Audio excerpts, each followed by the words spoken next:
This vacation home is only for my parents. I won't let your parents use it.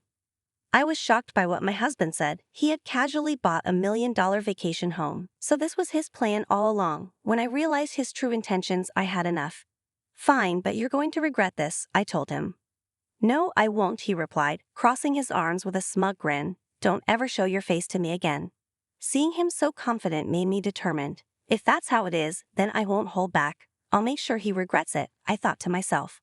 My name is Kathy, and I married my husband Robert 4 years ago. We've been living together as a couple. Neither of us has any big hobbies, so we've been saving a lot of money. If I had to pick one small indulgence, it would be brewing coffee from fresh beans on weekend mornings. By the way, isn't your mom's birthday coming up soon? I asked Robert while holding a cup of freshly brewed coffee. We're both in our mid-30s, and Robert's parents are turning 60 this year, a year before my own parents. How about we give them a spa retreat as a birthday gift? It would be a nice memory, don't you think?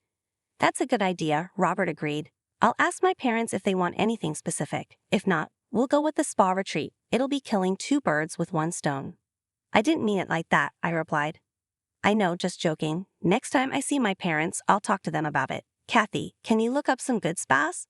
I got it. How about we go on a trip too? It would be nice for a change. 2 weeks passed, and my mother-in-law's birthday was coming up fast. Hey, we need to make a reservation soon, I reminded him. We won't even make it in time for my father-in-law's birthday. Did you talk to your parents? I asked my husband in a hurry. He responded calmly, Oh, did I not tell you? I already asked them what they want, so it's fine. We don't need to book the spa retreat.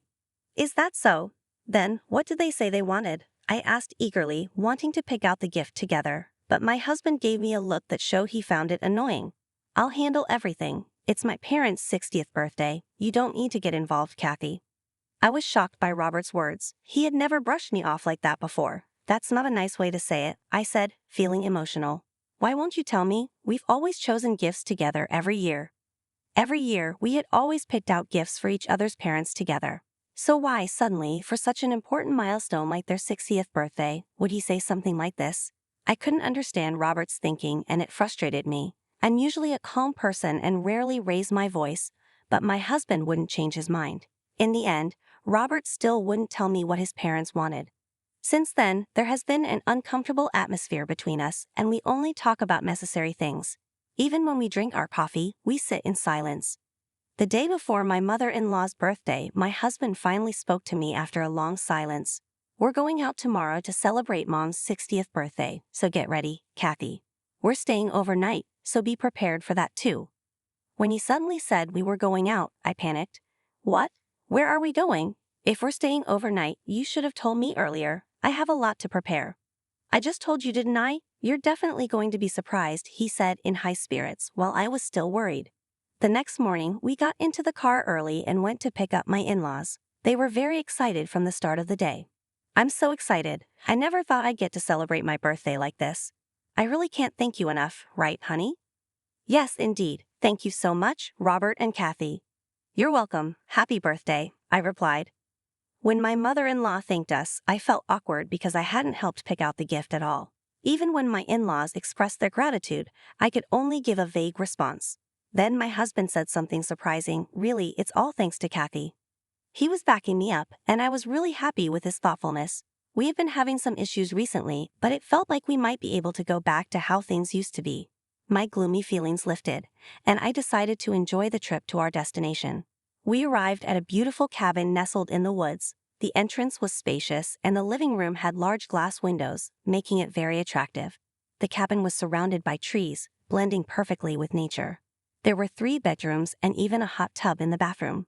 We're staying here? It's so lovely, I said excitedly to my husband and apologized for my earlier attitude. I never thought Robert would choose a place like this. I didn't think I could have found such a wonderful place myself. I'm sorry I've been so irritable lately, I added, feeling overjoyed by the beautiful cabin. Then he said something unexpected. It's no big deal. If I were alone, I wouldn't have been able to buy such a cabin. It's because of Kathy that I was able to buy it. What? I suddenly didn't know what to say. What was he talking about? My mind filled with questions. My in-laws then joined the conversation. Thank you so much, Kathy. We never thought we'd get such a beautiful cabin, right, honey? Yes, indeed. We were thinking about setting up a new home when we turned 60, and we even considered living together with you. But remember, we decided not to live together, right? So we thought, why not get a cabin instead? We talked to Robert about it. When we first got married, it's true that I declined their offer to live together. I wanted to enjoy our life as a couple, and my in-laws were still in good health, so I thought it was too early for us to live together. Robert agreed, and we decided that we would only live together when they needed more help in the future. But I never expected them to ask for a new home as a gift for their 60th birthday, especially a cabin. That seemed like too much. I tried to stay calm, but I could feel panic rising inside me. I asked my husband, Robert, this is a joke, right? There's no way we could afford such a beautiful cabin. The surprise should be for your mom, not me. It's not a joke. This is a real cabin that we bought, my husband replied, and everything went dark before my eyes. While I was still in shock, he continued, it really helped us out. They said I couldn't get a mortgage on my own income, so getting a joint mortgage was a good decision. Wait a minute, I didn't hear anything about this, I exclaimed. I just told you now, and it's not a bad thing for you, Kathy, is it? You just said it was a lovely cabin, it's ours. That's not the point. How much did this vacation home cost? I asked, feeling frustrated. $1 million, he casually replied. What?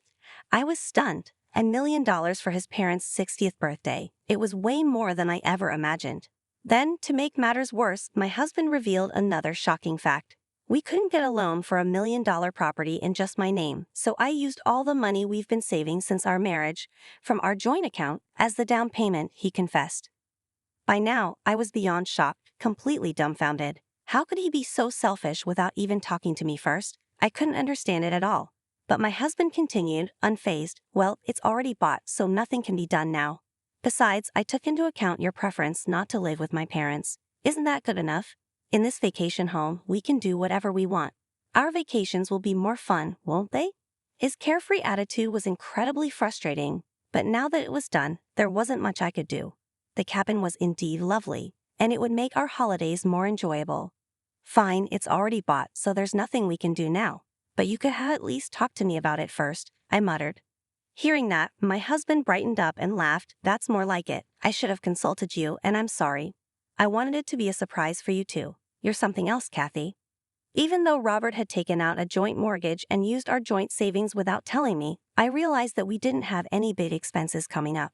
I earned significantly more than Robert and had my own savings, so I decided to just accept it and think of the cabin as a good purchase. Feeling resolved, I decided to enjoy the big celebration for my mother-in-law's birthday and the 2-day stay at the cabin. Once we got home, I brewed some coffee and reminisced about our stay at the villa. Despite the surprise, the cabin was really wonderful, with a wood-burning stove in the living room that would be cozy in the winter. I felt happy. I spoke to Robert. Hey, when are we going back to the villa? I want to get some new dishes for it. Yeah, I'll check with my parents, he replied. Can't we go by ourselves? I asked. Well, the villa is technically in our names, but it was a present for my parents' 60th anniversary. It'd be wrong if they had plans, right?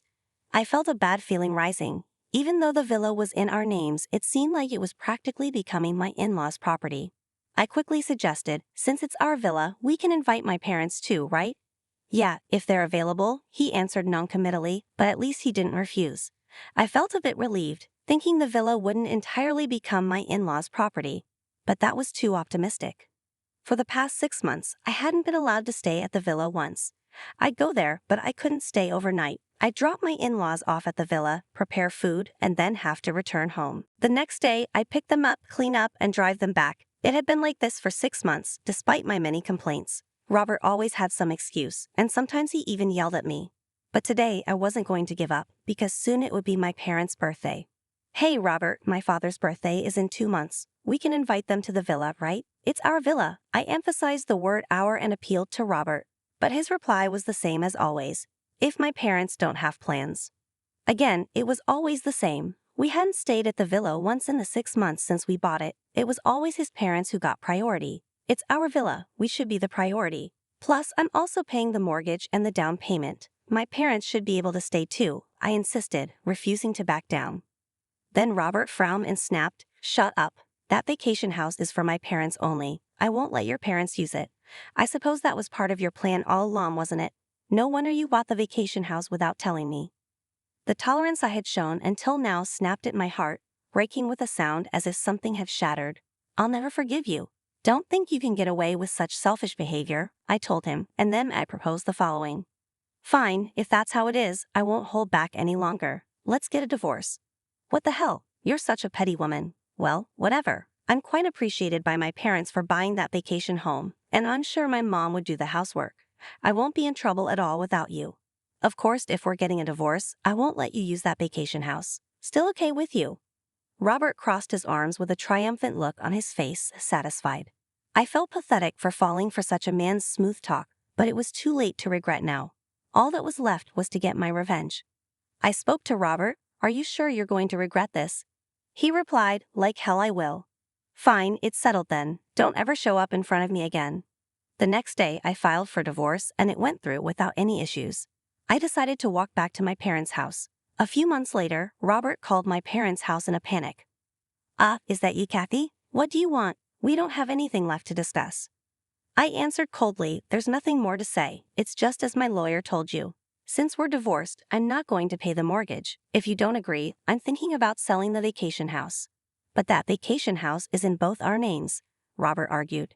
"Even though we're divorced, you should still pay for it." I replied calmly, "Even if it's in both our names, I can't use it. So why should I keep paying the mortgage? It doesn't make sense." "Oh no, but it's a shared property. You should be paying," Robert insisted. "This conversation is going nowhere," I said. "If you keep arguing, I'll hang up. Contact my lawyer if you have more questions. I don't have time to talk to you." "Wait, I messed up. Let's just use the vacation house together, okay? That should be fine, right?" Robert pleaded. I responded, "You want me to keep paying the mortgage while you use it too? I don't care about that house anymore. I already bought a new one." "What?"